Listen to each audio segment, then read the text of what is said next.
Good afternoon. I'm Hidalgo County Judge Richard F. Cortez. I'm the chairman of Hidalgo County Drainage District Number 1. Today's board meeting is being conducted within the parameters of Governor Abbott's suspension of certain open meeting law requirements to the extent necessary to allow for telephonic and video conference meetings in response to this COVID-19 matter. Notice of this meeting has been posted online for at least 72 hours. The board is meeting by the use of Zoom software and telephone transmission, which allows for two-way communication for members of the public during the public comment session. This meeting is being broadcast live online. A recording of this meeting is being made and will be made available to the public at a later date.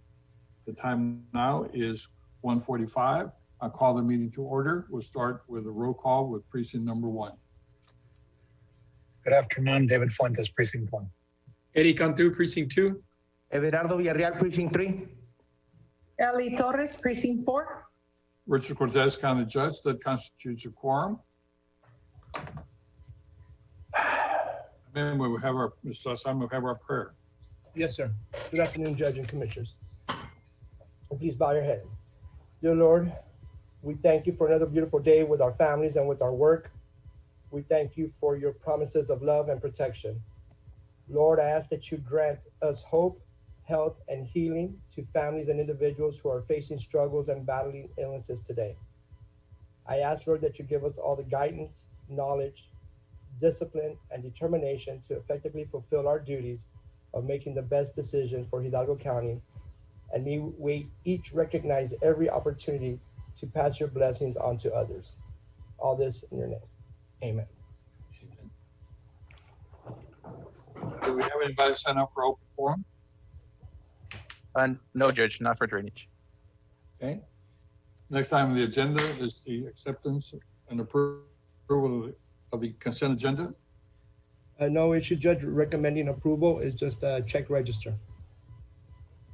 Motion to approve. Second. All in favor say aye. Aye. Aye. Motion carries. Judge, if I may, item 5A, discussion and approval of Hidalgo County Drainage District Number 1 Drainage Advisory Committee. Judge, we received all the appointees back from the board. I'd like to read them in for the record, if that's okay. Please.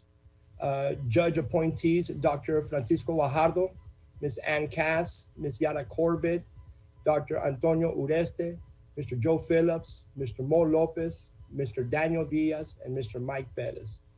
Appointees from Precinct 1, Mayor Oscar Montoya, Mr. Javier Guerrero, Mr. Richard Vaz, Mr. Danny Guzman, Mr. Craig Gonzalez, and Mr. Alejandro Livas. Precinct 2 appointees, Mr. Omar Ansaldúa, Mr. Ben Arjona, Ms. Yvette Barrera, and Ms. Hilda Salinas. Precinct 3 appointees, Mayor Yvette Cabrera, Mr. Ricardo Villarreal, Mayor Ricardo Villarreal, Mayor Dr. Armando Ocañas, Mayor Ramiro Rodriguez, Mayor Salvador Vela, and an alternate, Ms. Jessica Ortega Ochoa. Precinct 4 appointees are Mr. Mike Rhodes, Mr. Joe Quiroga, Mr. David Anda, Mr. Ford Sasser, Commissioner Joaquin Zamora, and Mr. Victor Guerra. That's all I have, Judge, for the advisory committee, and we are looking to schedule a meeting as soon as the second week in March, sir. I have a motion to approve those nominations. Second. So moved. Yep, we have a motion and a second. All in favor say aye. Aye. Motion carries. Item 6A, approval to issue payment on the following items, proceeding review and compliance of contract terms and conditions. The Mcallen drain. Item number 1, acceptance of certificate of substantial completion from Moorville LLC pertaining to construction contract number ACDD 1-19-002-0109, the Mcallen drain. Judge, and if I can read these collectively. Please. Item number 2, application of payment number 5 in the amount of $287,168.93 from Moorville LLC pertaining to construction contract number ACDD 1-19-002-0109, Mcallen drain. Project engineer Jose Noel Saldivar from my office. Everything's in order. Item number 3, acceptance and certificate of construction completion for Morwell LLC pertaining to construction contract number HCDD 1-19-0020-109 for Mcallen Drain. And item number 4, application of payment number 6, retainage in the amount of $81,504.14 from Morwell LLC pertaining to construction contract number HCDD 1-19-0020 for Mcallen Drain. Recommending approval. Everything's been vetted by our engineering department and accounting chief. Everything's in order, sir. Motion to approve 6A, 1, 2, 3, and 4. Second. All in favor, say aye. Aye. Motion carries. So that's all we have for today. No items in executive session, sir. Okay, may I have a motion to adjourn? Motion So made. moved. Second. Have a motion and second to adjourn, or in favor, say aye. Aye. Motion carries. We'll see you in a few minutes. Thank you. Good afternoon. I'm Hidalgo County Judge Richard F. Cortez.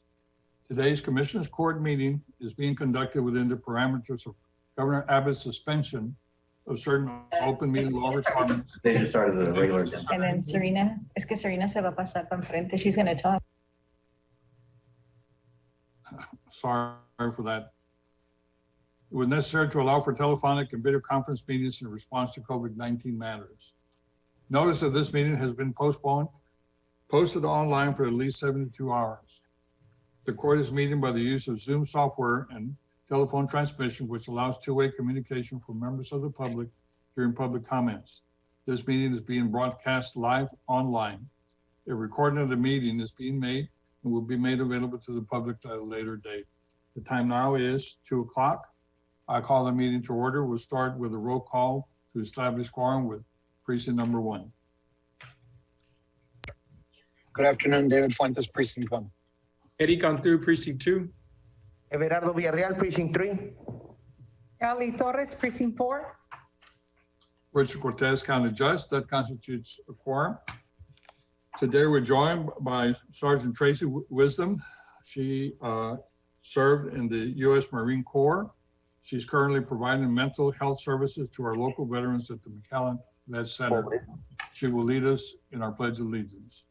Sergeant? Yes, sir. I pledge allegiance to the flag of the United States of America and to the republic for which it stands, one nation, under God, indivisible, with liberty and justice for all. Amen. Thank you, Sergeant. Thank you for your service.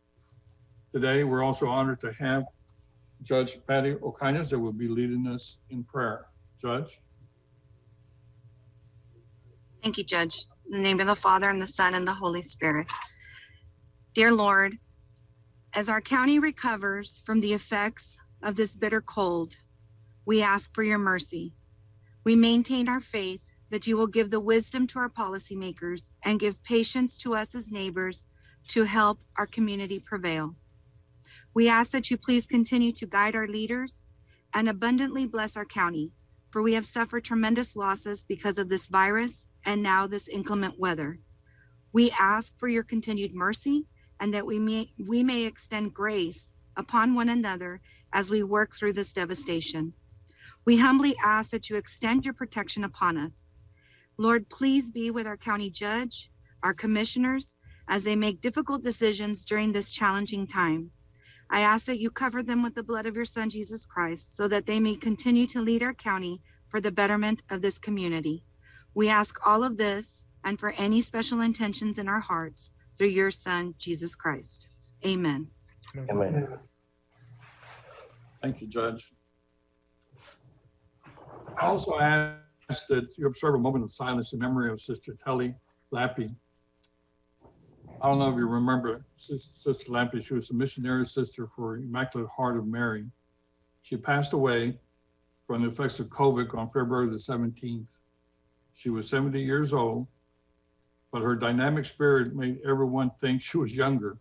Sister Tally was well known in Hidalgo County, having served as a youth minister at St. Joseph the Worker Parish in Mcallen, and then again at Our Lady of Queens Angels Parish in La Jolla.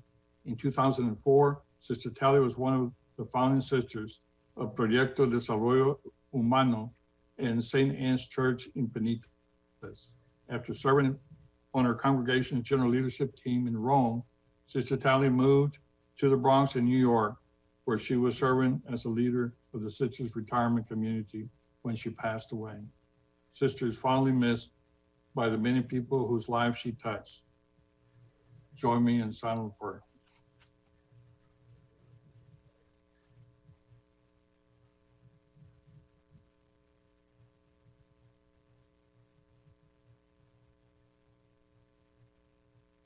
Thank you very much. She will be missed tremendously. The next item on the agenda is the approval of consent agenda. Judge, Commissioners, with your permission, I'd like to move from consent agenda item 8A through D.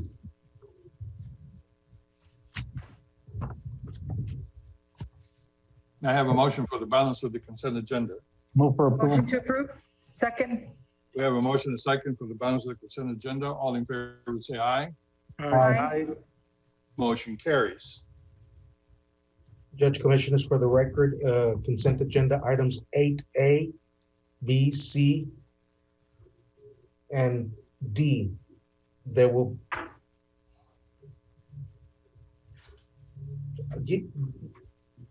there'll be no action, Judge. Okay. Next item is open forum. To have some people signed up for open forum. Yes, Judge. We have one person ready. It's Vern McCleary.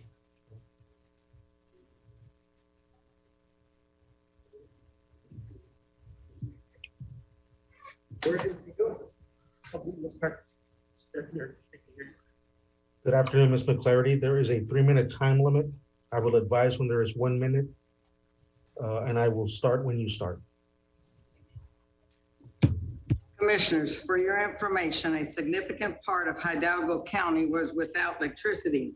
I felt it important to tell you this because most of you have been home.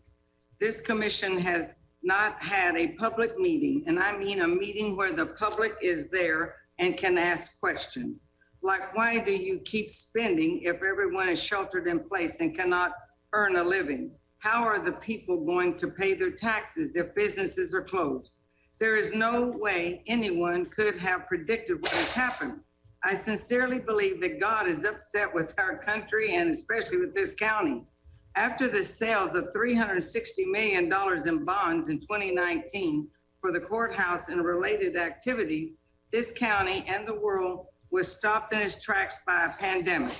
Your response was to close businesses and implement a shelter-in-place order. Then there was a cold spell that produced energy shortage in one of the most oil-rich states in the union. Again, the people were forced to shelter in place because of the poor economic planning. Now, this commission is using the energy power given to them by the governor to continue spending without public input. In any family unit, if the income is reduced, there is a corresponding reduction in spending. Spending does not continue to increase as usual and without public input. Transparency is a free society is an essential element. The action of this commission are continue to increase the economic pressures on our family and a disastrous to the economic viability of our community. How can we get teachers to come back to the classrooms when we cannot even get commissioners court to come back to commissioners court? If we could find a way of keeping commissioners from spending money, we wouldn't mind if y'all stayed home. Just for your information, there are counties in Texas that are continuing to hold public 1 minute. meetings throughout this pandemic, and they are doing fine. And for your information, there was a night where it seemed that all the lights in Edinburgh were off, but the new courthouse and the vacant park lot at the old Robert Chevrolet building were brightly lit. And the same time, the public was asking to conserve energy if you had lights. To me, the symbolism placed priority on facilities rather than the people, because no one else had lights in the entire Edinburgh off and on. Today on the agenda, 14A and B, I would like to know if Head Start has children. Are they open and doing business? 18A, I see that we are going to save almost $100,000 for building one building instead of two buildings. And 18H1, I keep getting phone calls. What does it mean, exemption from competitive bidding? The people don't understand how y'all can get away with that. So we're inviting you back to Commissioners Court when you, Well, the next item on the agenda is item 6A. We're going to honor a very distinguished gentleman, the mayor of the city of FAR. As you know, he was part of a very historic moment when the MPOs of three different MPOs were merged together. As a result of his leadership, he was elected the first chairman. And after a year or two of serving in that capacity, I'm losing count of the years, he was awarded a very prestigious Road Hand Award. So we're here to recognize him and congratulate him for that. And I believe that we have a resolution to read. Misty? Yes, Judge. Good afternoon, Judge Commissioners. Misty Palacios of the Public Affairs Department. I am here to read the resolution congratulating Honorable Ambrosio Hernandez, MD. May I begin? Please. Thank you. Whereas the Honorable Ambrosio Hernandez, MD, Mayor of the City of FAR and Chairman of the Rio Grande Valley Metropolitan Planning Organization, has been a consistent advocate of the transportation needs of South Texas. And whereas Mayor Hernandez is credited with being a driving force behind the consolidation of 3 South Texas metropolitan planning organizations, ultimately creating the Rio Grande Valley MPO, which is now the 5th largest MPO in the state of Texas. And whereas the scale of the Rio Grande Valley MPO has resulted in South Texas getting access to additional state road dollars, amounting so far to over $300 million. And whereas the Texas Department of Transportation and the Texas Good Roads Transportation Association in 1973 created the Road Hand Award to honor citizen leaders who make transportation in Texas the best in the nation. And whereas the Road Hand Award is now considered one of the most prestigious transportation-related honors in the state of Texas. And whereas Mayor Hernandez was recently selected as one of the 3 recipients of the 2020 Road Hand Award. And whereas the award recognizes that Mayor Hernandez continues to be a tireless advocate for improving transportation for the city of FAR and the Rio Grande Valley.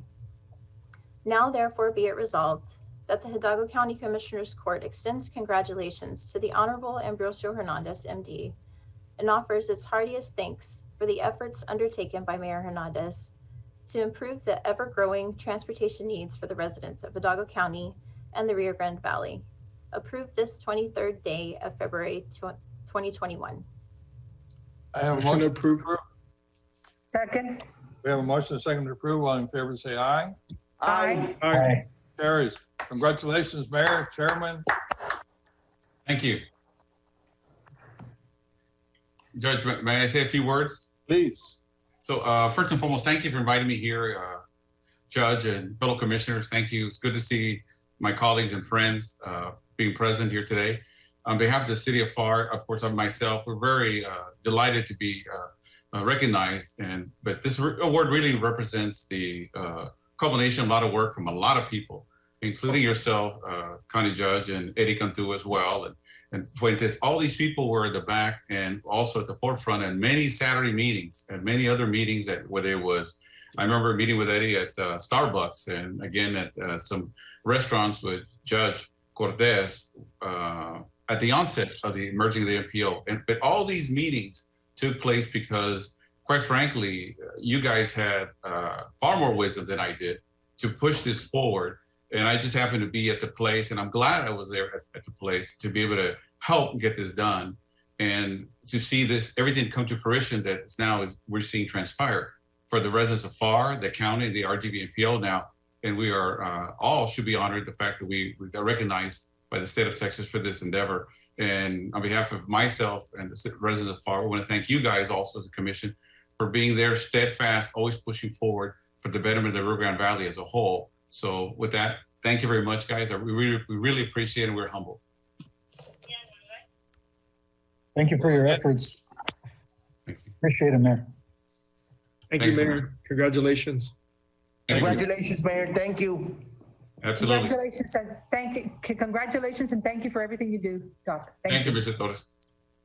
As our mobility is critical for economic development and quality of life for our citizens. So again, on behalf of all of us, all citizens of Hidalgo County. We thank you and congratulate you again for your leadership, Mayor. Thank you, Judge. You guys have a great day. Thank you. You too. Thank you. Next, we have a resolution with the creation of the Rio Grande Valley Regional 911 Emergency Communications District. Who's going to read that out? I am, Judge. Okay. May I begin? Please. Thank you. Whereas Chapter 772, Subchapter H of the Texas Health and Safety Code, cited as the Regional Emergency Communications District Act, the Act, provides the creation of a Regional Emergency Communications District. And whereas the Act applies to a state planning region established under Chapter 391 of the Texas Local Government Code, with a population of under 1.5 million, composed of counties and municipalities that operate a 911 system solely through a regional planning commission. And whereas the Act requires that the governing bodies of each participating county and municipality in the region adopt a resolution approving the creation of the Regional Emergency Communications District, the district. And whereas as of May 25th, 1989, the County of Hidalgo exclusively began receiving 911 systems services operating through the Council of Governments, a regional planning commission. Now therefore be it resolved that the Hidalgo County authorizes the creation of a 911 emergency communications district, approved this 23rd day of February 2021. So moved. Second. We have a motion and a second to approve. All in favor, say aye. Aye. Motion carries. I'm going to move item 6A up, and then we can have the district attorney go back to back on the two items that we have. So Commissioner Precinct 4, Commissioner Torres, you have a proclamation to present. Yes, sir. Okay. Good afternoon, Judge. Commissioners Belinda Reyes, Precinct 4, item requesting approval of a proclamation for item 8A AI 79633, and it's declaring National Engineers Week, E-Week, which is dedicated to ensuring a diverse and well-educated future engineering workforce by increasing the understanding of and interest in engineering and technology careers. May I read the proclamation? Please. Proclamation in recognition of National Engineers Week, February 21st through the 27th, 2021. Whereas engineers help solve technical and major challenges of our time, from rebuilding towns devastated by natural disasters to providing planning, design, and oversight for various Hidalgo County projects. And whereas engineers are an inspiration to Hidalgo County students focused on math and science, encouraging the practical power of knowledge. And whereas Hidalgo County depends on engineers and their technical skills in order to enhance the quality of life as well as meet challenges faced in the future. And whereas founded in 1951, National Engineers Week, E-Week, is dedicated to ensuring a diverse and well-educated future of engineering workforce by increasing an understanding of and interest in engineering and tech careers. And whereas E-Week is a formal coalition of more than 70 engineering, education, and cultural societies with more than 50 corporations and government agencies dedicated to raising public awareness of positive contributions that engineers have made towards the quality of life. Now, therefore, be it proclaimed that Hidalgo County Commissioners Court recognizes and proclaims February 21st through the 27th, 2021 as Engineers Week. Approved this day, 23rd of February, 2021. I'd like to make a motion to approve. Second. Second. All in favor, say aye. Aye. Aye. Motion carries. Well, congratulations, the engineering profession. Thank you, Judge. We do have two presenters, I believe. One is Mr. Isidoro Arnoa. He is representing the Rio Grande Valley Engineers Professional Association. And we also will have Dr. Ala Kabaj, Dean of the UTRGV School of Engineering. Gentlemen, please go ahead. Honorable Judge Cortez and County Commissioners, good afternoon. Founded by the National Society of Professional Engineers in 1951, Engineers Week is dedicated to recognizing the remarkable men and women of this profession. Engineers Week is the only event of its kind. It's a time to celebrate how engineers make a difference in our world, increase the public dialogue about the need for engineers, and bring engineering to life for kids, educators, and parents. Engineers Week is more than a week-long event. It signifies a year-round commitment to making a difference, to commend engineers and the engineering profession for making our lives better in every conceivable way. On behalf of the Rio Grande Valley chapter of the Texas Society of Professional Engineers and for every engineer in our region, I want to express our sincere appreciation for this proclamation. Thank you and God bless you. Well, you're quite welcome. Doctor? And thank you. I want to thank Valinda and Commissioner Torres, for introducing the proclamation. And on behalf of UTRGV and the College of Engineering and Computer Science, I want to thank you, Judge Cortez and the Commissioner's Court for recognizing Engineering Weeks and the engineers in Hidalgo County. We are grateful for all the support we receive from our community, and we are very proud of our UTRGV engineering programs and our engineering graduates. Many of them are now serving the RGV and the Hidalgo County, as Valinda mentioned. As my colleague, Mr. Arjona mentioned, this week we celebrate the important work engineers do and the difference they make in our lives. We all know how this year and the past year have been 2 tough years due to the pandemic and hurricanes and extreme weather conditions. And those situations indeed amplify the critical role of engineers in creating a world that's resilient and safe from pandemics, extreme weather, climate change, and other global problems. Engineering Week also is an opportunity to increase community awareness about what engineers do, and this proclamation is really key to increase community awareness about engineering and what engineers do. Now, one of the things we do during the Engineering Week, we take this as an opportunity to engage and inspire the next generation of engineers. So we have an e-week full of engaging and fun activities for our college students, for K through 12, and for the community. And since all the events this week is virtual, we are able to reach more students than ever before. And we expect over 10,000 K through 12 students and many families to participate in this year's e-weeks event. Again, thank you again for this proclamation, Judge and Commissioner, and recognition. Happy e-week to you all, to our current and future engineers, and to our beloved community. Thank you all. Well, thank you. Obviously, the county uses a lot of your professional service because we're in great need of them, and you all do an outstanding job for all of us. Thank you very much again. Thank you all. I'd like to add a little something. I'd like to say that I have a true appreciation for engineers. I'm a former educator and the mother of an engineer who is leaving her mark upon the world. And it's you all's ingenuity that truly makes this world a better place. Thank you for all you do. Thank you, Commissioner. Thank you, Commissioner. God bless you. Thank you. Next item on the agenda is item 7A, District Attorney's Office. And we have a proclamation. They're going to be presenting a proclamation. Yes, Judge, I'll be reading this one as well, assisting the district attorney. Yes. Thank you, Misty. Sorry. Proclamation declaring February 2021 as Young Hearts Matter Teen Dating Violence Prevention Month. Whereas teen dating abuse is a significant health issue, with nearly 20% of the youth reporting physical or sexual violence from a dating partner, and 1 in 4 dating teens experiencing abuse or harassment online through text messaging. And whereas nearly 1.5 million high school students nationwide experience physical abuse from a dating partner in a single year, and approximately 50% of the students experiencing dating violence on school grounds.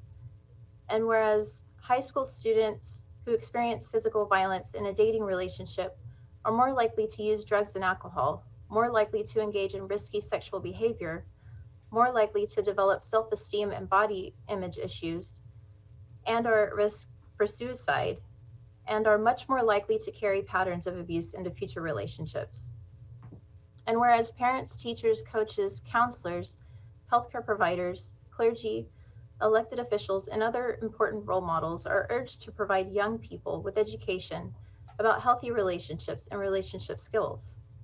Changing attitudes of young hearts that support violence can help prevent teen dating violence. And whereas the Hidalgo County Criminal District Attorney's Office, the Hidalgo County Family Violence Task Force, and the Rio Grande Valley Anti-Human Trafficking Task Force encourage the citizens of Hidalgo County to observe National Teen Dating Violence Prevention Month with activities and conversations about respectful and nonviolent relationships in their homes, schools, and community events. Now, therefore, be it proclaimed that the Hidalgo County Commissioners Court does hereby proclaim the month of February as Young Hearts Matter Teen Dating Violence Awareness Month and encourages Hidalgo County residents to attend scheduled awareness and educational events. Approve this 23rd day of February 2021. Motion to approve? Second. All in favor, say aye. Aye. Aye. Motion carries. Thank you. Thank you, Judge, Commissioners, Counselor, Mr. Guerra, and to the citizens of Hidalgo County. Thank you very much for the proclamation and for having us and allowing us to be here today. Next to me, we have Amy Cantu, who's the Chief Prosecutor of the Domestic Violence, and we have Serena Rios, who is a Crime Victims Director. In 2007, Governor Perry signed House Bill 121 into law. HB 121 mandates that all school districts in Texas adopt and implement a dating violence policy.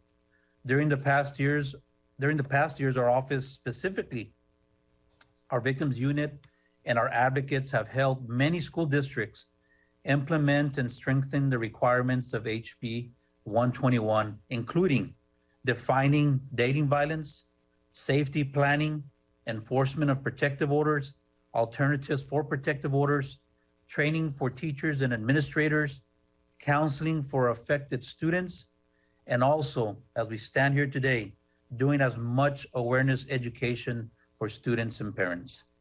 And with that said, Judge, Commissioners, we have some individuals that have joined us that would like to thank you and the community for the proclamation on Young Hearts Matter Teen Dating Violence. First, we have Ms. Vivian Tames from Mcallen ISD Lamar Academy. Vivian was just recognized in 2021 Lamar Academy Teacher of the Year, which we're very proud of that. And congratulations to Vivian. But Vivian has done a great job of being a champion in allowing the students at Lamar Academy to do all that they can in prevention and awareness work and many issues that affect our communities. So Vivian, can you hear us, Ms. Tames? Vivian Tames? Yes. Hi. Hello, Vivian. How are you guys? Thank you. Thank you. Vivian, that was very nice. Well, do you have anything to say, Vivian? Anything? You know I don't like to speak, but Vivian. I know. First of all, I'm really blessed to just be in a community that allows our students and community members to become more involved. So I really can't take any of the credit. The students at my campus, the students in our district, and of course the adults in our community who are willing to listen to the student voices. That's what really makes an impact. And so none of this would not be possible without the victims unit, without Amy, without Brenda, Cynthia, without your office, obviously, Mr. Rodriguez, and without all of the county commissioners and city commissioners and yeah, all those individuals that work in our central office, like Dr. Gonzalez. Yeah. Thank you, Vivian. I love the shirt, by the way. Oh, thanks. You too. Thank you, Vivian. Be safe. We also have Dr. Jose A. Gonzalez, again, who was just named the Texas Superintendent of the Year, Mcallen ISD. And again, we're honored and privileged to have Mr. Gonzalez with us today. Mr. Gonzalez, Doc. I can't get, there I am. Hey there, guys. There you go. There you are. Yeah, thank you all for having me this afternoon. First and foremost, a big thank you to the Honorable Judge Cortez and the entire Commissioner's Court. Thank you all so much for everything that you do. And to the District Attorney's Office, Ricardo Rodriguez, thank you for having me today. This is a tremendous honor for me to be here before you all. And this proclamation regarding Young Hearts Matter against teen dating violence is very important to us. And to see our county taking the lead on this and the district attorney's office taking the lead on making this a priority is very, very important, because as a district, we're doing our very best to provide our children with a world-class education. But it takes the whole community to make that happen.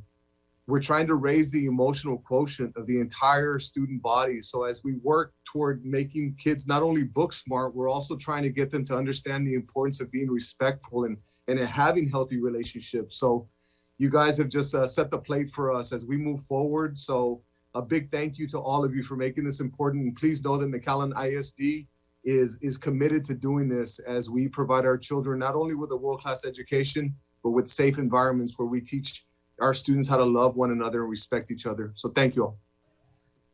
Thank you, Doc. And again, congratulations. Keep up the good work, Doc. We appreciate everything you do.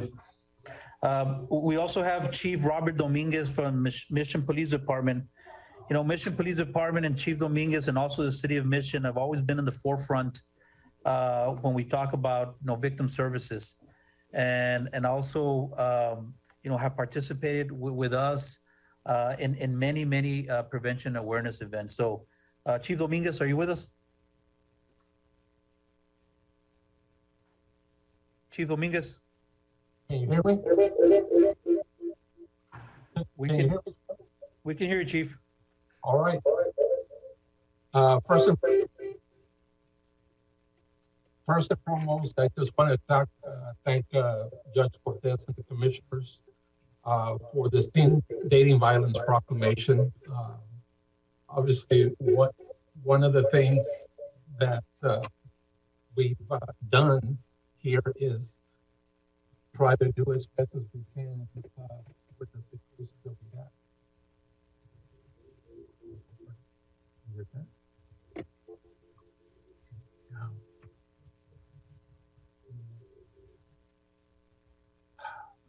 We can hear you, Chief. We can hear you, Chief. Okay. Sir, can you hear me? Got it. Yes, we can. Yes, we can. We can hear you and see you. Yeah, we got you, Chief. Having some technical difficulties here. We can hear you.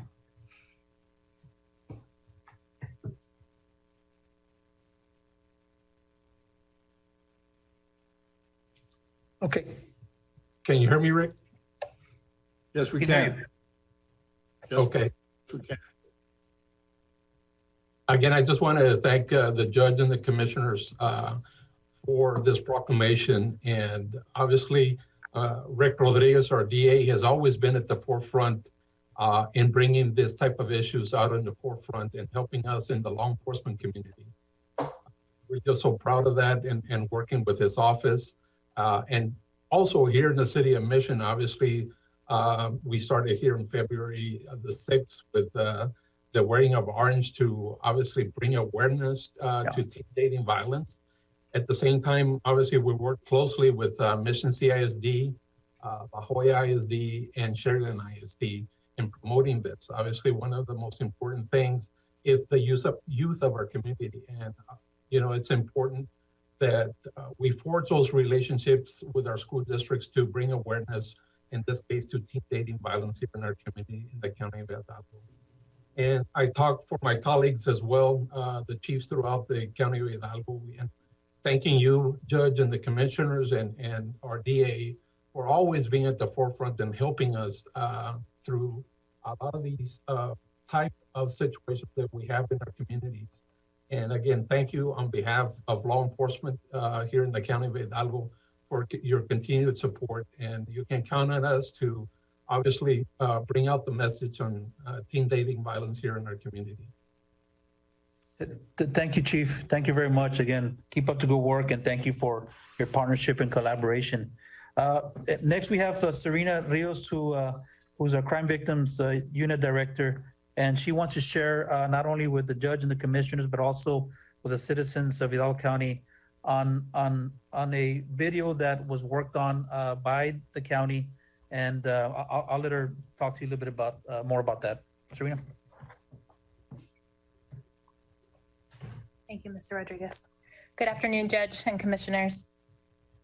On behalf of the Hidalgo County Criminal District Attorney's Office We extend our most sincere gratitude to the community leaders and partnering agencies for your continued collaboration in the Young Hearts Matter Teen Dating Violence Prevention campaign. We especially want to thank you for your unrelenting support in our mission to protect and assist victims of teen dating violence. We would also like to take this time to acknowledge the advocates and coordinators from the Victims Unit and Domestic Violence Unit for their assistance in spreading prevention awareness information.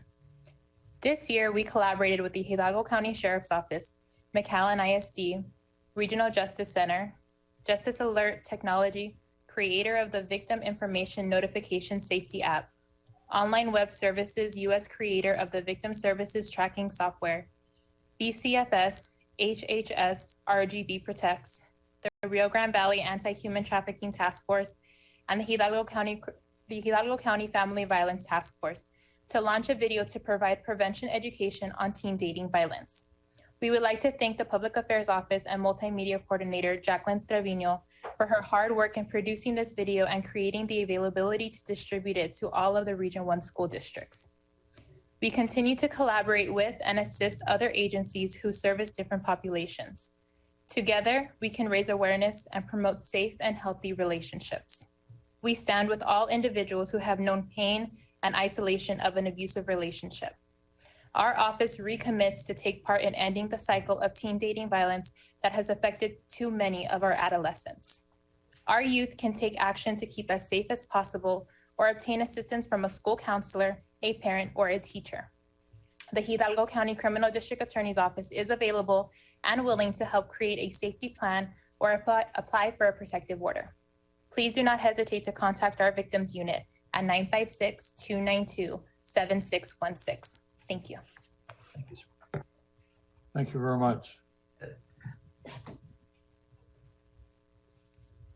Judge, Commissioner, again, we're very grateful for the proclamation on Young Hearts Matter Teen Dating Violence Prevention Month. Your collaboration and partnership along with every school district, victim service agency, law enforcement agency, municipalities, and individuals within our community, and all those across the state of Texas and this nation who have joined our efforts in continuing to provide healthy relationships and healthy lives for our children. And all of this does make a difference, and it provides just another layer of protection. During this month, again, we thank all those who have joined us, not only in providing prevention and awareness on teen dating violence, but also joined us by wearing the color orange. And just the other day, someone asked me, why orange? Orange represents confidence, joy, enthusiasm, cheerful, assured, and independence. And I believe, and I know that every day we strive for all children to be all of that.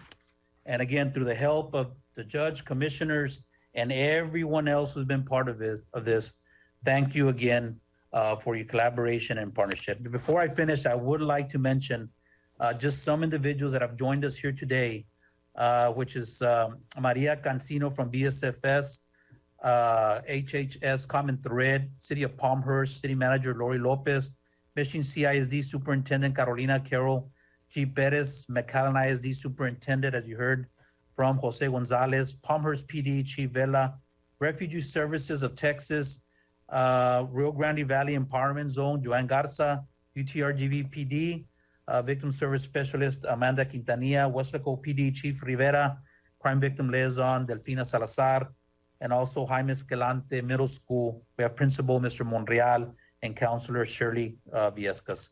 So Judge, Commissioners, again, thank you for, again, your continuous support and all this. God bless, all our children, and God bless Hidalgo County. Thank you. And thank you all for the service and all the work that you do, but I'm not going to let Miss Vivian Tamés leave unless she tells us Young Hearts Matter in French. Le cours, c'est important. There you go. There you go. Your favorite French student. I just envy that tremendously. Thank you all. Thank you very much. Bye, guys. God bless you all. Thank you very much. Okay, we're still with the DA. Good afternoon, Judge Cortez and Commissioners. Rosalinda Cantu presenting for the District Attorney's Office.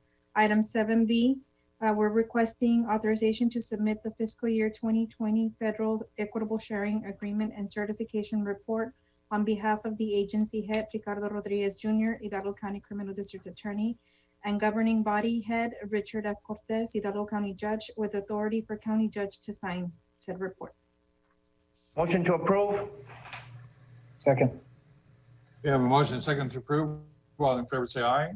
Aye. Aye. Motion carries. Thank you very much. Thank you. Sheriff's Office, 9A.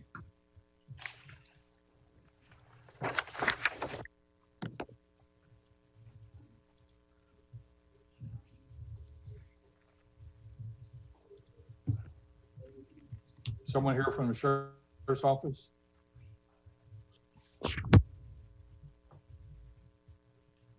Let's go with item 10A, see if they come in, budget and management. Good morning, Judge, Commissioners, Sergio Cruz, Department of Budget and Management. Item 10A is presentation of the fourth quarter 2020 health insurance report by Gallagher Benefit Services, Inc. We do have Mr. Lou Arias on the line, and he'll be presenting the fourth quarter report. Lou? Thanks, Sergio. Good afternoon, Judge Cortez, Commissioners. Lou Arias with Gallagher Benefit Services, and as Sergio mentioned, I'll be presenting the year-end for plan year 2020, the financial monitor report. So let me go ahead and share my screen so that you all can see that.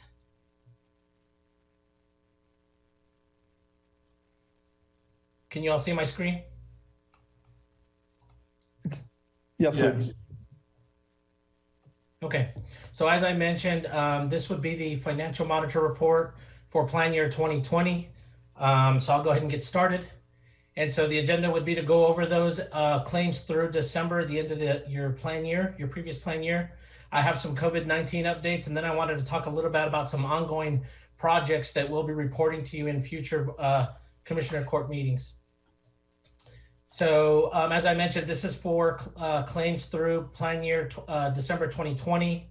If you look at this grid here, you've seen this before. At the top, it does say medical summary and it says combined. Keep in mind, when it says combined, that includes your runout claims from the previous calendar year that may have been incurred in those 12 months, but paid in the following 12 months or in later months. If we look at November, and December, actually, if we look at October, November, December, your last quarter, you'll notice that you did have an uptick, and we started to get some notifications of some high dollar claimants. And so your last quarter, you did have some significant claims come in that puts you at about 100, 121 and 123% loss ratio for those last couple months. For the total year, you're coming in at 100.1%. 100% loss ratio means you broke even. You spent what you contributed. And again, this includes runout claims, all runout claims. When you see me go to the basic plan or your plan itself, which does not include runout claims, again, you still see these last 3 months or that last quarter where you did see an uptick in claims.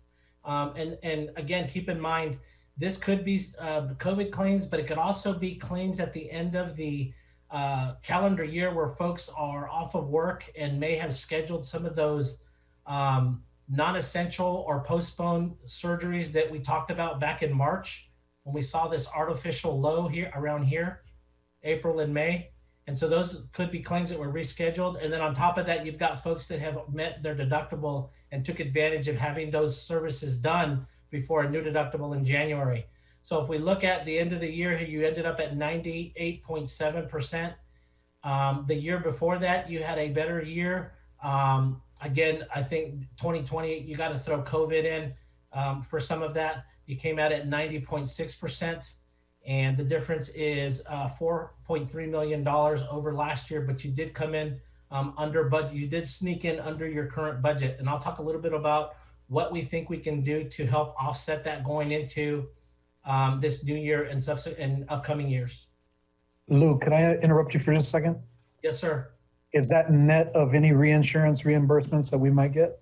It does have if you look here up on top where my cursor is, it does have stop loss reimbursements. You did start to see those coming in April.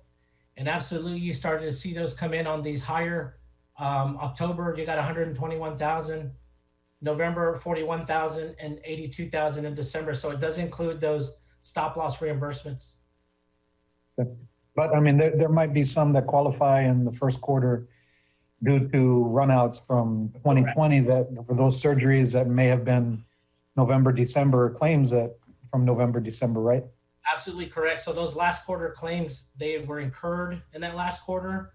A lot of those will be paid in January, February, and March, and you'll see these roll over. And so you could see some more reimbursements here.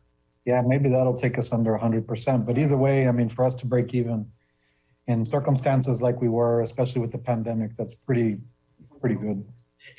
That is absolutely correct, because I do not see this happening in some of my other entities where they're well over 100%. Let me move over to the medical summary. This is just your runout that came over, about $478,000, which was included in this previous screen. Moving along. So if I summarize the plan year, 64% of your costs came from the actual medical expenses. 25% of your costs was pharmacy, and we'll talk a little bit about pharmacy here in a bit. 4% of your cost was your admin fees. So the use, payment of your current TPA, which is Aetna, for the use of their network and their administrative services. It's 4%. It's a small piece of the pie. We're really looking at these claims that you're actually paying. And then 5% of it is your cost for your stop loss, which is the actual cost of your insurance. And then 2% of that is your benefits department cost, because that's built into this model. So your plan ended with a $449,000 surplus, or 98.7%. The surplus does not include any information from the Vera Clinic. You guys are capped on what they charge. And again, this is just a breakdown and a graph of the information that I showed you earlier. Here we're looking at your actual large claimants. Now you guys have a $300,000 ISL, individual stop loss limit. We start tracking those at 150,000. And so if you look at here on your far right, these are your total claims paid. So here's one at 500, 389, 370, 320, and then this here is at 286. It hasn't hit yet, but there could be some run out claims where this will come in and reimbursements will come in. So you actually have 1, 2, 3, 4, potentially 5 that hit your ISL this year. And so we'll keep looking at those and look at the claimant 3, which is a COVID claim. And so again, this is the impact that year had, the COVID-19 had on your plan year in 2020. But we start tracking those. And so in total, you had about 17 that hit at least 150,000 or more. Just one more quick, real quick note. Sergio, if there is like some sort of congressional act that we get some more CARES Act type money, that COVID may qualify as a reimbursement. If the dates, coincide. So we just need to keep an eye on that. So thank you for reporting that, Lou, because that would be important for us if we can throw that back into the general fund with any sort of funding that comes in from the government. Correct. I'd also like to point out that if we go back real quick, if I look at your total claims, your total plan cost was 32.2. Your high cost claimants were 4.6 million of your total plan cost. So even though it's a small number, it was 4.6 million, and you will find that sometimes some of these large claimants can be a pretty significant driver, even though it's 4.6 versus the 32 million. It was 4.6 million equated to your large claimants. If I move over to your COVID report, this is reporting through. Hey Lou, just real quickly, what does that compare to some other entities? And so the high cost claims. Yeah, so I will tell you that when our actuaries start working on cost projections, what they'll typically do is remove the high cost claimants and then run their projection. And then we come up with a number, and then we throw the high cost claimants back in there. 9 times out of 10, your high cost claimants have a big impact on how your plan runs.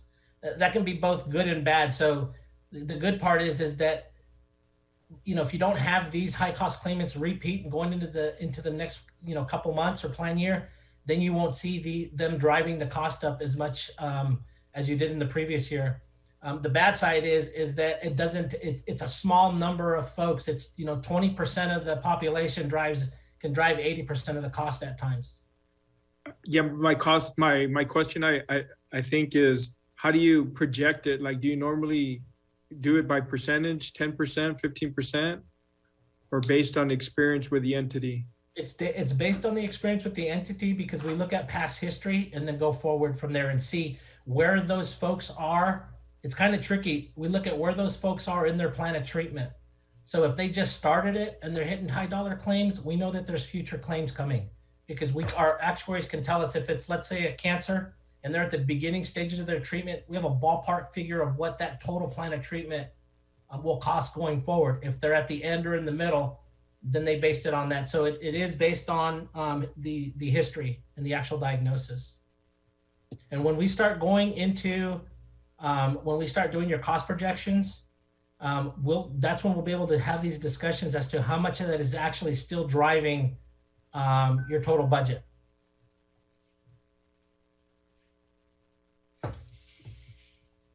I think Commissioner Fuentes asked a great question.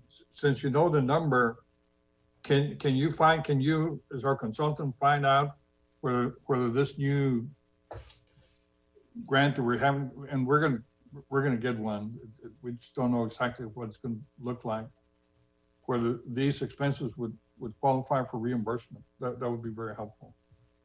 I will absolutely do that and have some information for you in March or April, preferably in March. Okay. Yes, sir.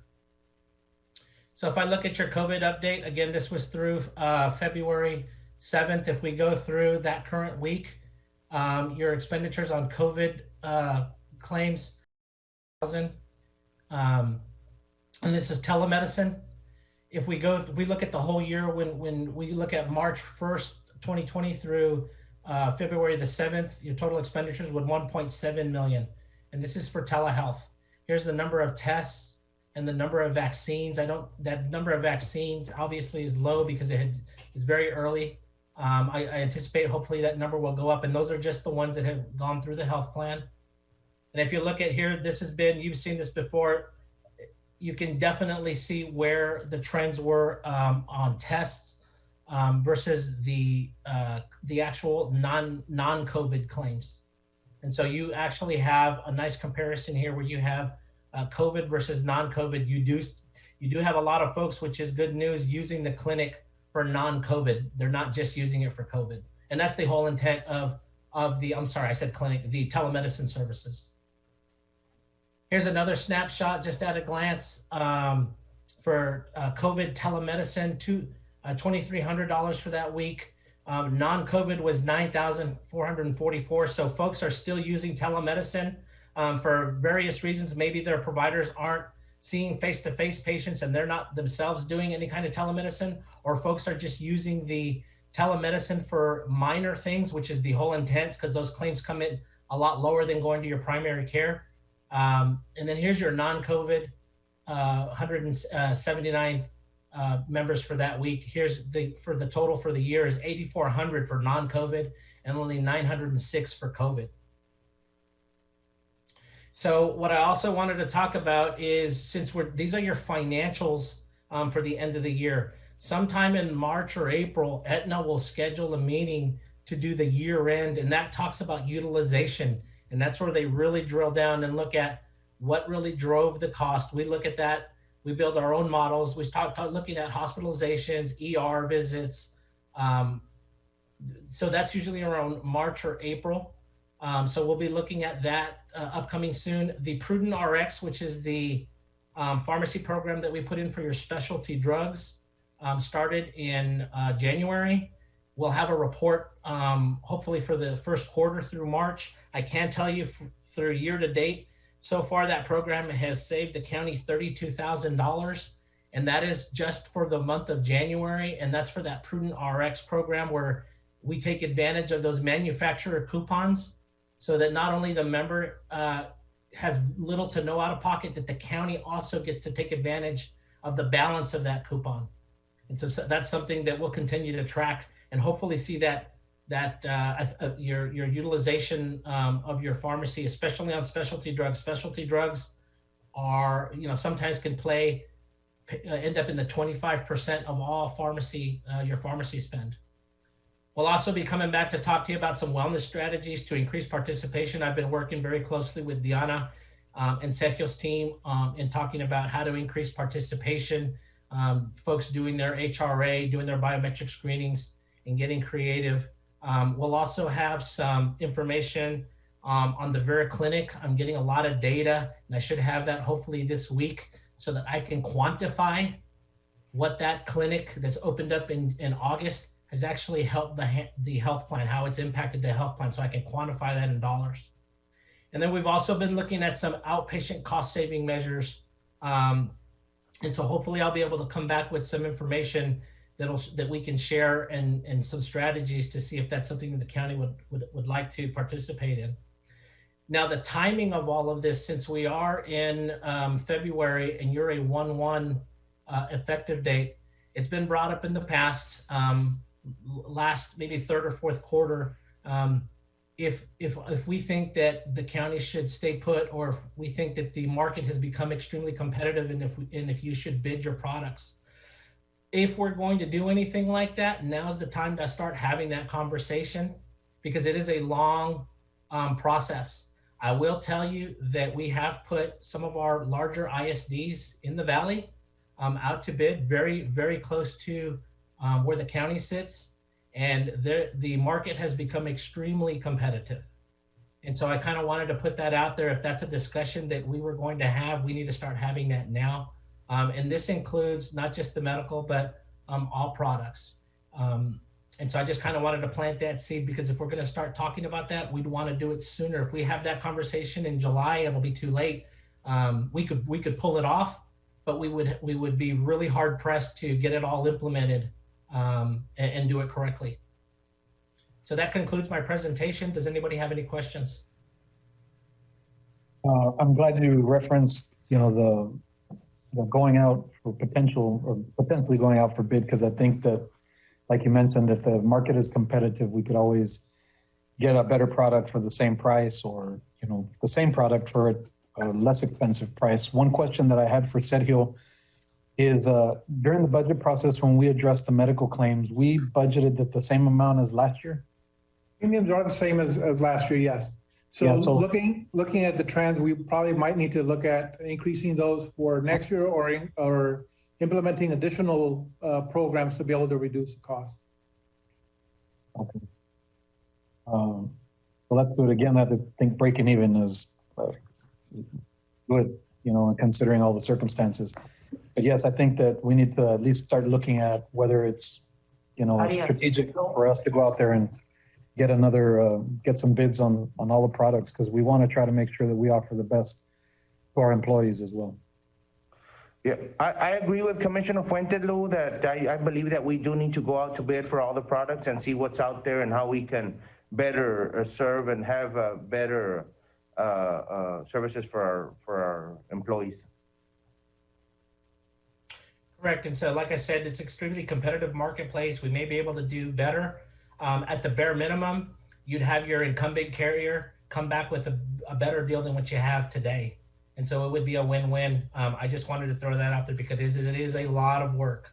And the sooner, if that's what the county would like us to do, we'd like to get on that no later than the beginning of April, because we have to request all of that data to be able to put that package together. Right.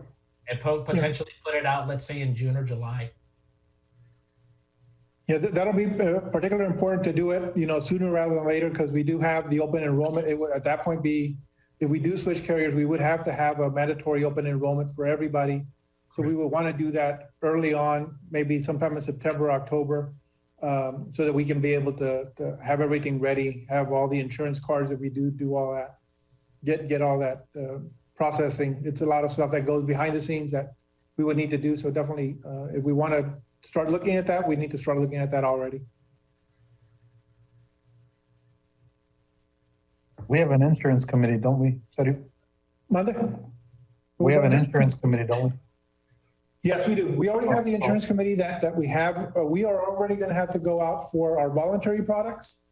We go out for bid on those already this year. So we would just be adding our TPA and our stop loss to that, to those bidding out process. Yeah. So we would do everything and we would sort of have a new plan for next fiscal year. Hey, could you just send us a reminder on who is on that committee? So that if we need to revisit that and, obviously Commissioner Villarreal wants to put somebody in there. So maybe at the next meeting, you can bring that to us just so that we can either reappoint or appoint people that we want to represent us so we can start having that discussion. Okay, I'll email the existing committee. I'll email that out by the end of the day. And then, I'll put an item on for next week to have discussions on this. Lou, thank you very much for the report. Thank you all. Thank you, Lou. Take care. Thank you, Lou. Again, now to item 10B is approval of 2021 appropriation of funds into the Economic Development Program and the total amount of $315,000. Move for approval. Second. All in favor, say aye. Aye. Motion carries. Thank you, Judge Commissioners. Judge. Is the sheriff back? Judge, Yes.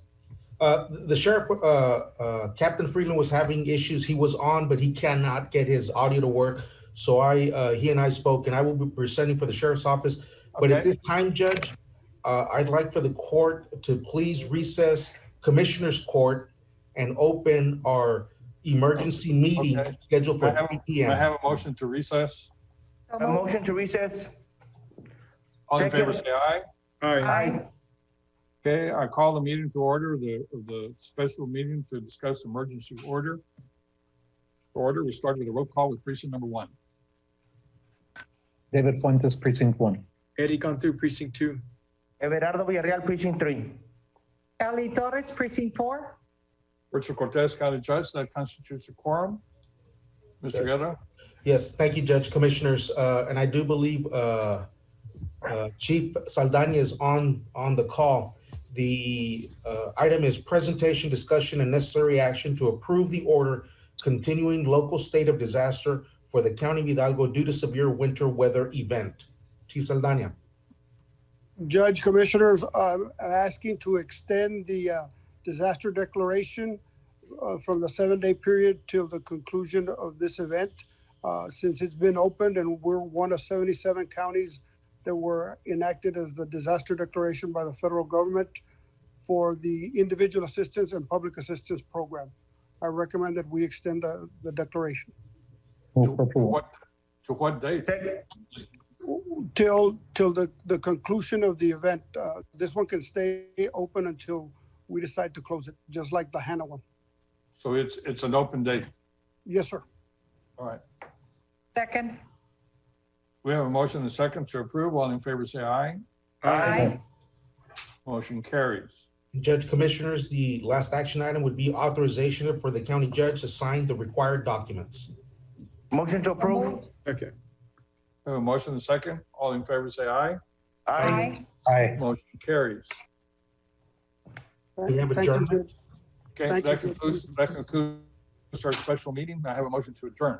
Motion to adjourn. Second. All in favor, say aye. Aye. Motion carries. I want to reconvene our regular Commissioners Court meeting. Do I need a motion to do that? Yes, Judge. I have a motion to reconvene our Commissioners Court meeting. Second. I have a motion and a second. All in favor, say aye. Aye. Aye. Motion carries. Judge, Item Commissioners. 9A. Yes, with your permission, item 9A for the Sheriff's Office.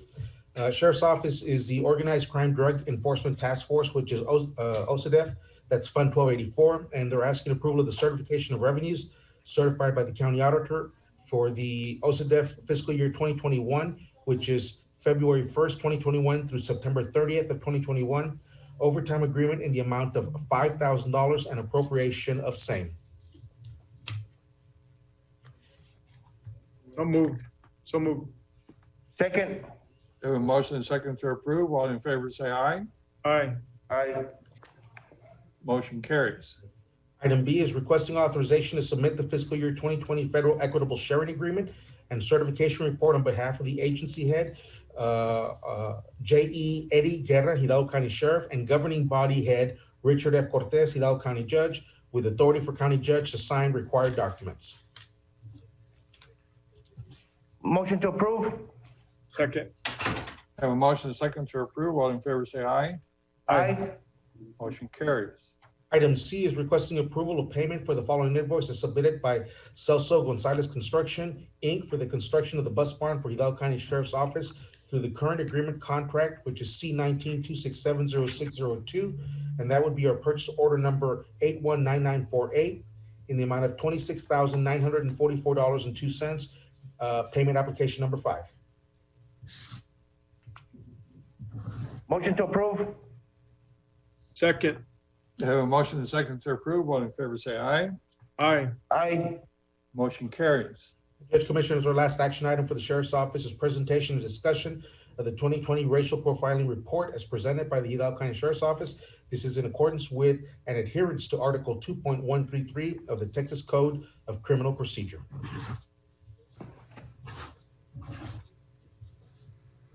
So moved. Second. All in favor, say aye. Aye. Aye. Motion carries.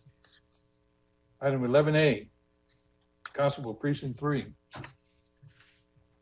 Held down for the Constable's Office Precinct 3. Good afternoon, Judge and Commissioners.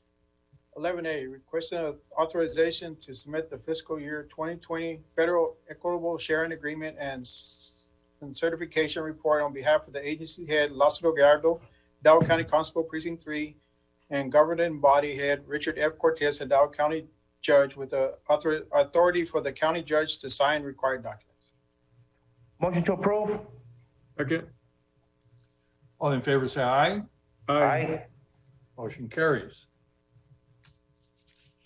11B, requesting approval for county treasurer to process payment for fuel reimbursement in the amount of $23.29 to Deputy Adan Salinas after audited procedures are completed by county auditor. Deputy Salinas paid for fuel expenses with a personal debit credit card due to the county fuel card not working properly. Motion to approve. Second. All those in favor, say aye. Aye. Motion carries. Item 12A, Constable Precinct 4. Good afternoon, Judge Commissioners.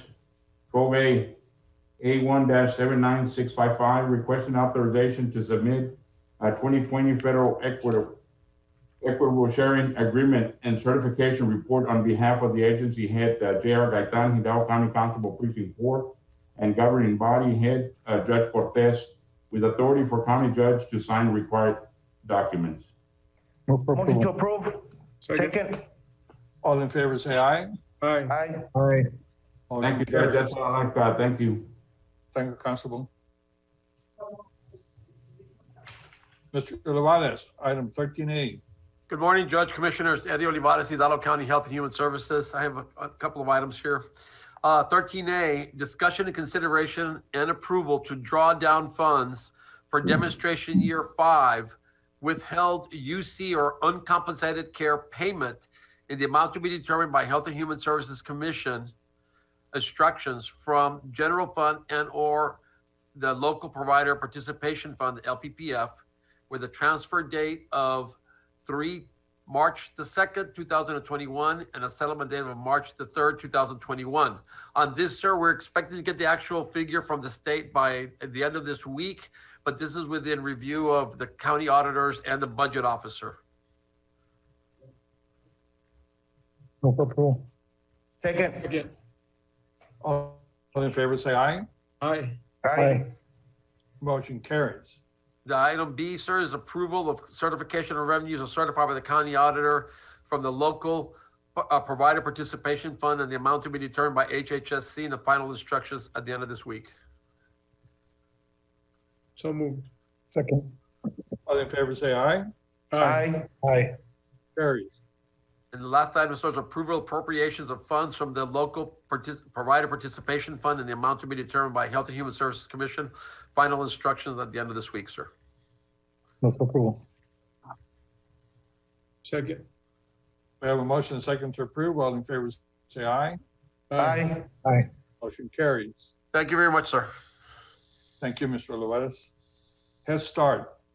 Judge, Commissioners, with your permission, I'd like to announce items 14A, 14B, 14C, 14D, 14E, and 14F. There will be no action today.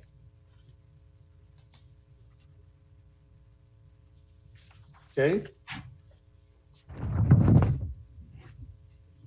Item 15A.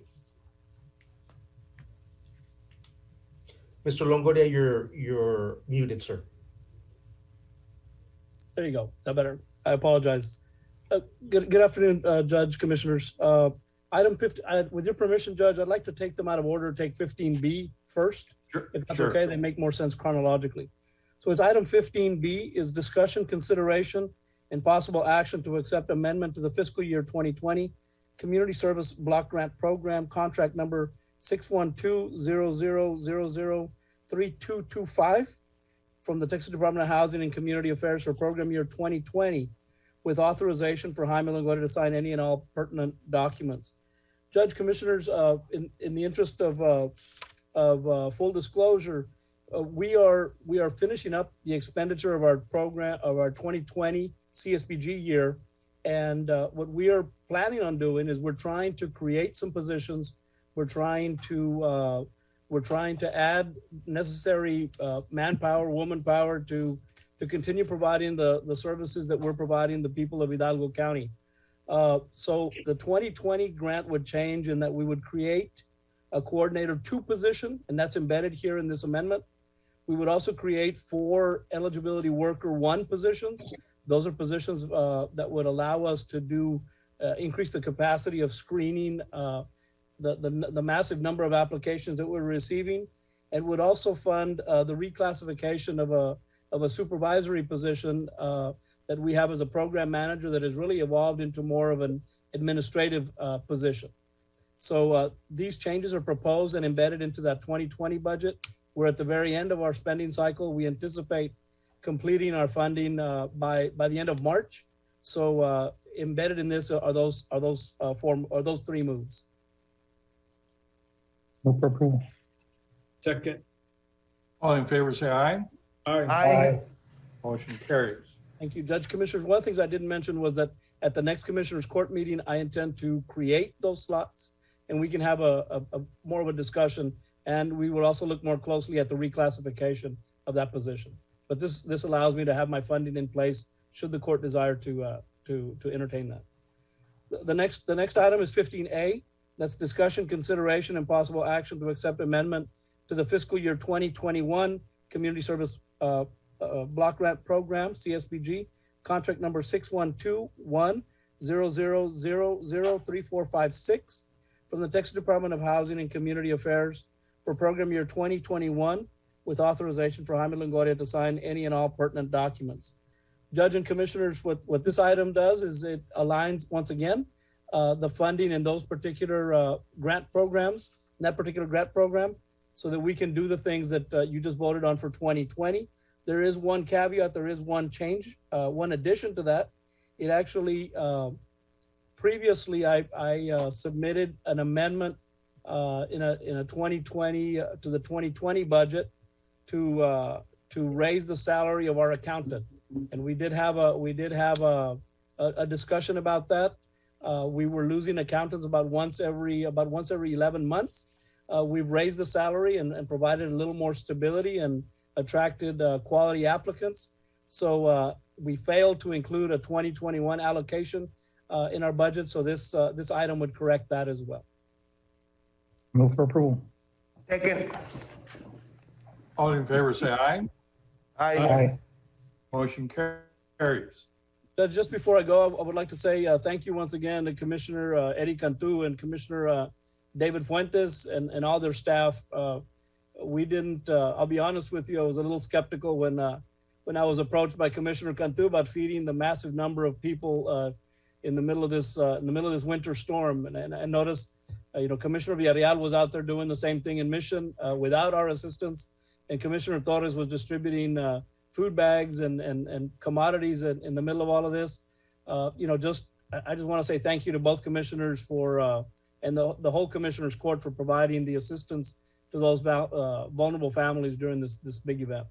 So thank you. Hey, Also. Jaime, thank you. Thank you to your staff. Wednesday was amazing because you guys stayed there to the end. We thought we'd be serving food by noon and we were serving food by 6 and they stayed there with us. And then Thursday was really, really cold and they did a tremendous job. We were able to serve 5,000 families over 2 days of hot food and some pretty good stuff. And I'd like the other commissioners to be able to brag about how many people they served for those couple of days. Yeah, thank you. We followed your lead and we copied that example. We fed 500 families in 8 communities. So we did 4,000 meals in about an hour and 30 minutes, hour and 40 minutes, again, with the help of Jaime. And then our partner restaurants, we tried to get restaurants in each city to help us out because that's a lot of food.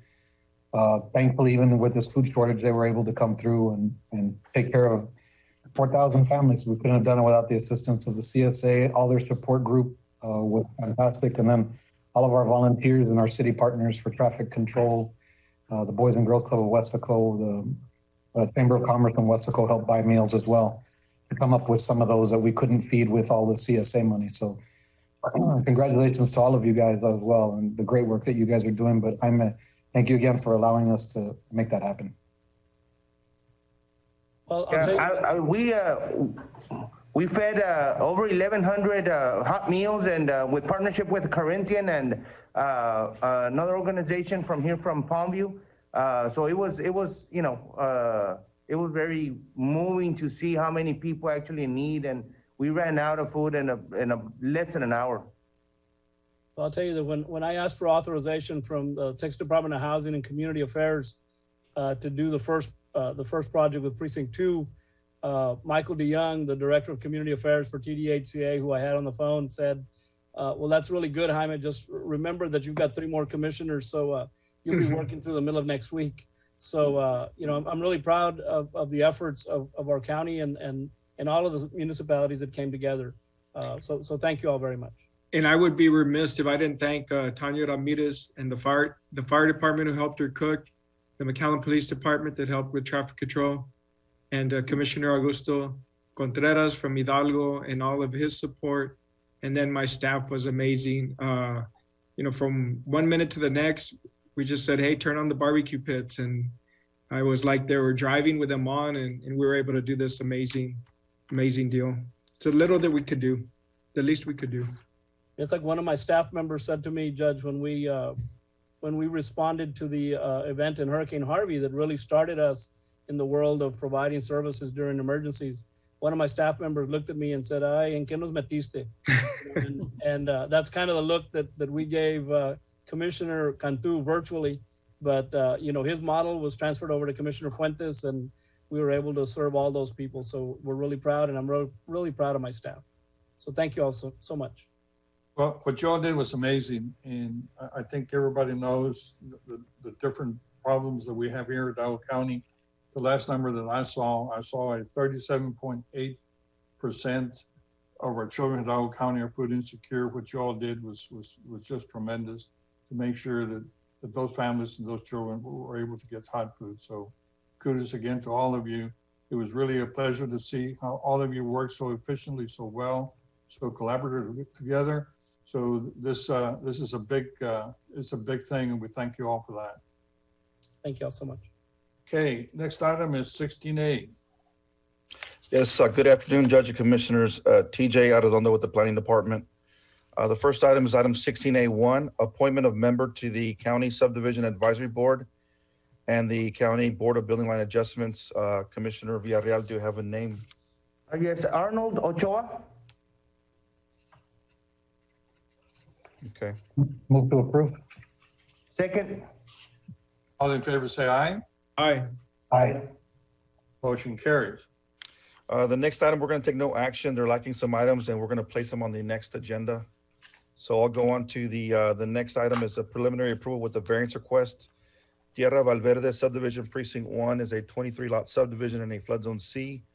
It will have an estimated 3 streetlights and 1 filling station. Water will be provided by North Alamo Water Supply and septic tanks will be used. Drainage is storm sewer and a drain ditch widening. It was approved by the city of Donna. The variance is to reduce the required 125-foot offset to 91 feet. And we're recommending approval. So moved. Motion to approve. Second. We have a motion and second to approve. All in favor, say aye. Aye. I'll Motion take all the carried. next 3 together. Judge, they're all Please. for preliminary approval. RBR number 3 subdivision, precinct 4, 34 lots in a flood zone X, estimated 6 streetlights, 2 filling stations, drainage of storm sewer and ditch widening. Water is provided by North Alamo, septic tanks will be used, and it's in the rural area of the county. Next subdivision, Bordertown Phase 3 subdivision, precinct 4 is a 109 lot subdivision in a flood zone X. There's an estimated 23 streetlights and 12 filling stations for the subdivision. Drainage of storm sewer discharging into an existing drain ditch. Water provided by North Alamo and septic tanks will be used. It was approved by the city of Edinburgh as well. And then the last one for preliminary is Del Rey Estates, Unit 4, Precinct 4, 141 lots in a flood zone B, an estimated 21 streetlights and 9 filling stations, drainage of storm sewer, and the construction of a new drain ditch. Water and sanitary sewer provided by North Alamo Water Supply, and it was approved by the city of Edinburgh. We're recommending approval, preliminary approval for all 3. Motion to approve. Second. All in favor, say aye. Aye. Motion carries. Next item, final approval with a financial guarantee. Viridian Estates Precinct 1 is a 30-lot subdivision in a flood zone X. There are 13 streetlights and 4 filling stations. Drainage is a storm sewer system. Water is provided by North Alamo Water Supply, and it was approved by the city of Wesco. We recommend final approval with a cash deposit in the amount of $45,000 for 30 septic tank systems. Motion to approve. Second. All in favor, say aye. Aye. Aye. Motion carries. And the last item is final approval. Sunshine Estates number 1 in precinct 1, a 58-lot subdivision in a flood zone X. There are 13 streetlights and 4 filling stations. Drainage is a storm sewer system. Water is provided by North Alamo, and septic tanks have been installed. It's in the rural area of the county, and we're recommending final approval. So moved. Second. All in favor, say aye. Aye.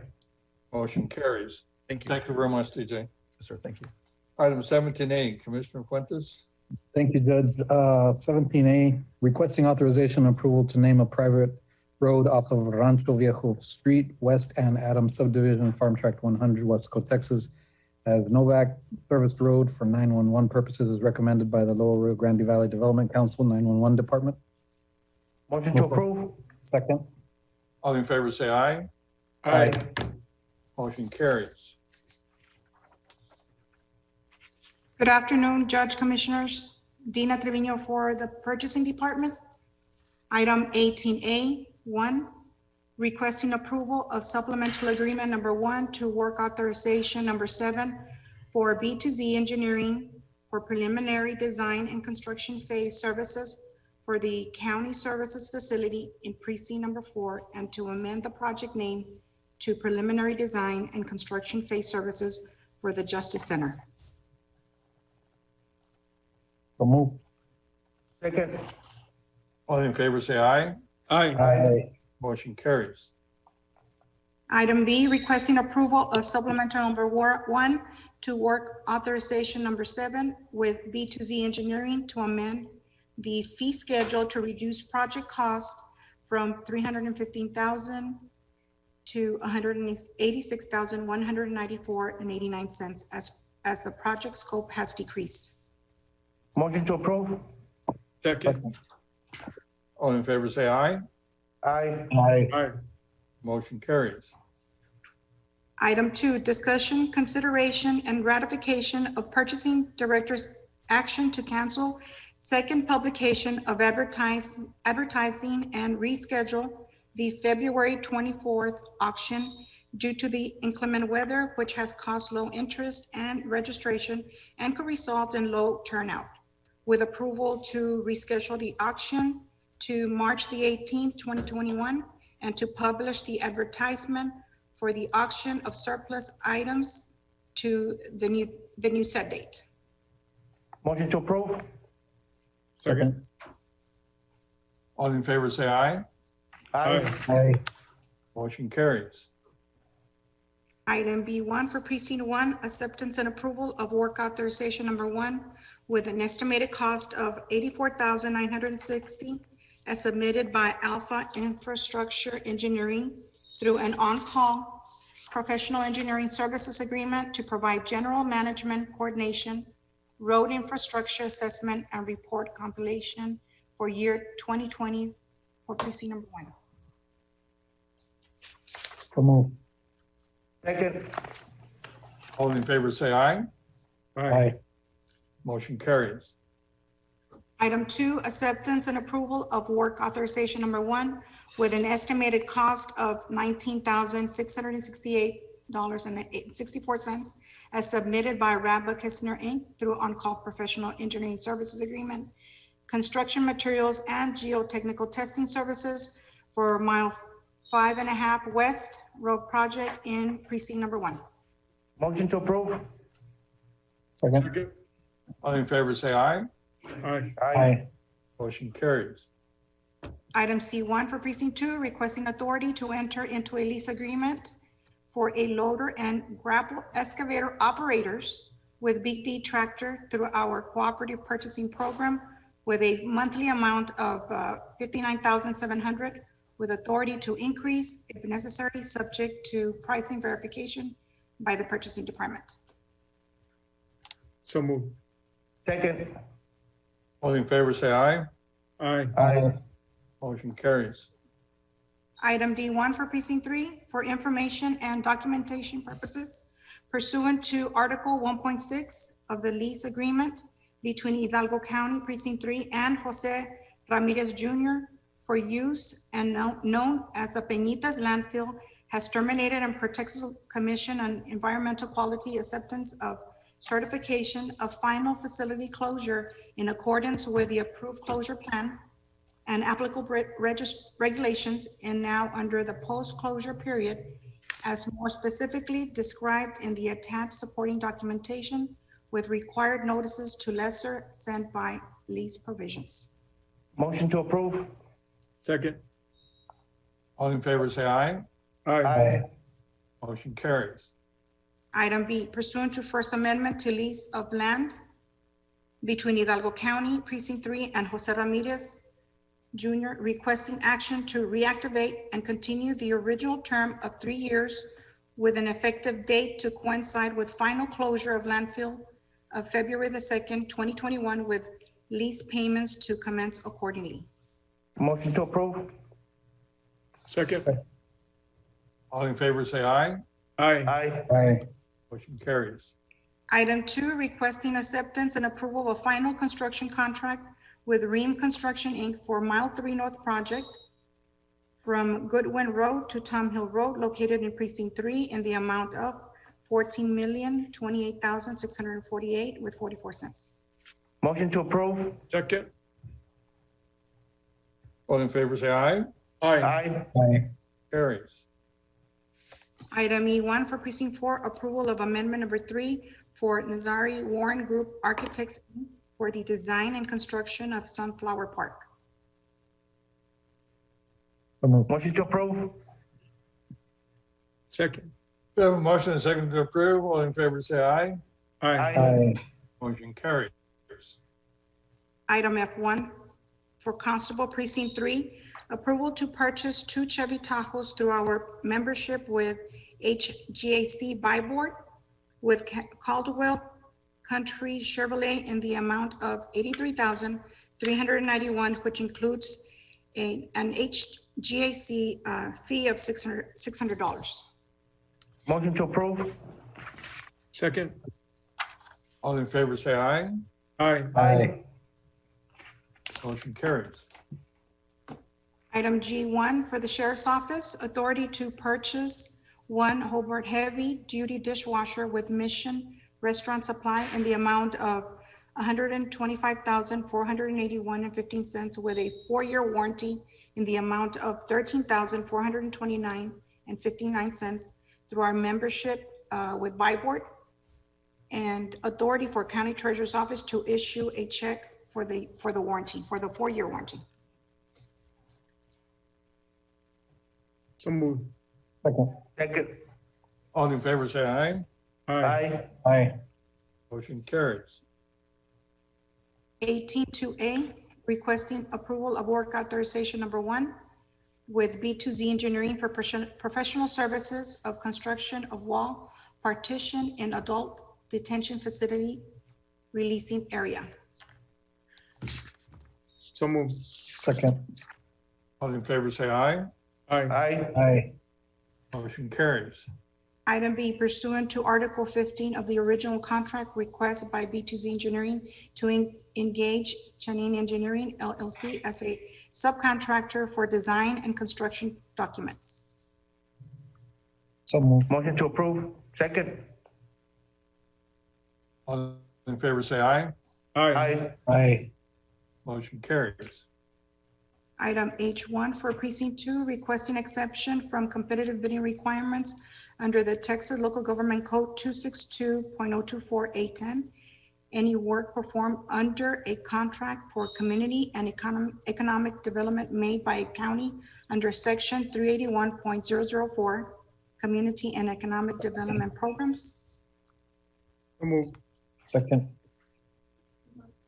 All in favor, say aye. Aye. Aye. Aye. Motion carries. Item B, authority to approve the 2021 service agreement between Hidalgo County and the Boys and Girls Club of FAR to administer the Hidalgo County Arts Program. Motion to approve. Second. All in favor, say aye. Aye. Aye. Aye. Motion carries. Thank you, Judge Commissioners. Have a good day. Thank you. Thank you, Dina. Item 19, Judge, with your permission, Commissioners, there's no action to be taken under item 19A1 and 2. Item 19B, we have a discussion and a small presentation or a brief presentation on World Read Aloud Day by Ms. Kate Oran. Ms. Oran? Good afternoon, Judge and Commissioners. I apologize I was not able to join you last week. So I'm asking for approval for an updated slate of officers. The vacancy was left by the Vice President, so the period of January 2020 through December 2021 would be myself, Kate Horan from Mcallen Public Library as President, Armandina Cecin from San Juan Library for Vice President, Mayra Rocha from Spear Memorial Library and Mission for Secretary. Ms. Oran, I believe that we did take action last week with respect to the approval of the officers. What we did not do, if I'm not mistaken, is the discussion presentation of World Read Aloud Day. So there was action already taken with respect to President, Vice President, and Secretary. Okay, thank you, sir. I appreciate Okay. it. So we did have a World Read Aloud Day. We did it totally virtually, and we had 7 of our 13 libraries participate in virtual programming, world literacy events, and contactless book giveaways. So we were able to reach out to the community and keep that tradition going. I also want to let you know that during this weather event, the libraries that had power were open as warming centers, as places to use the computer, and also to use the Wi-Fi. Our contactless curbside delivery is available at 10 of our libraries for patrons to pick up their reserved holds from their home library. And many of the libraries are also offering book bundles that are themed and craft kits for children, teens, and adults to pick up curbside and drive-through. We moved to our new HCLS e-library platform. So those many books and audiobooks are available again to our citizens. Thank you so much. Thank you, Kate. Judge Commissioners, I'm going to ask that we go to closed session and then take up whatever the balance of the agenda is after closed session. Okay, pursuant to Chapter 551 of Texas Government Code, Chapters 551.071, 0.072, 0.074, and 0.087 will be retired to closed session to discuss those items. May I have a motion to do so? Motion made. Second. All in favor, say aye. Aye. Aye. Motion carries.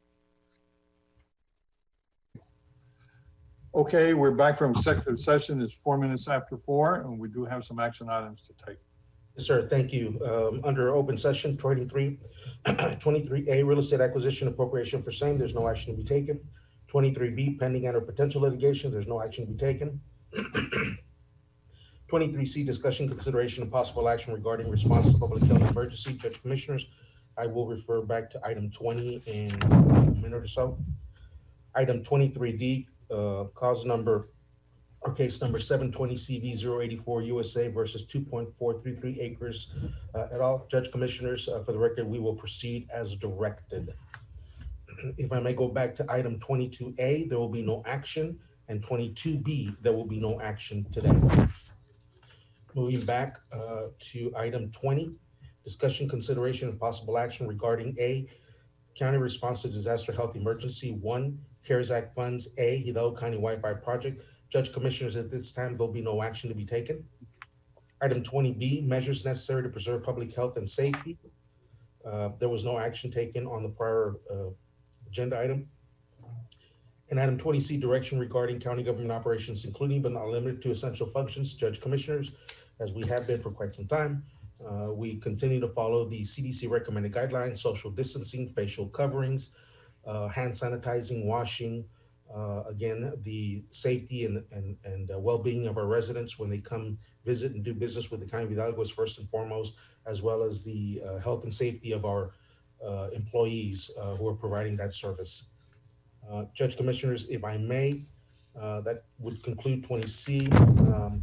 There is no need for to go back to close item 24, so there'll be no action. And item 25, open session, there's no action as well. We have adjourned. Have a motion to adjourn. Motion to adjourn? Second. All in favor, say aye. Aye.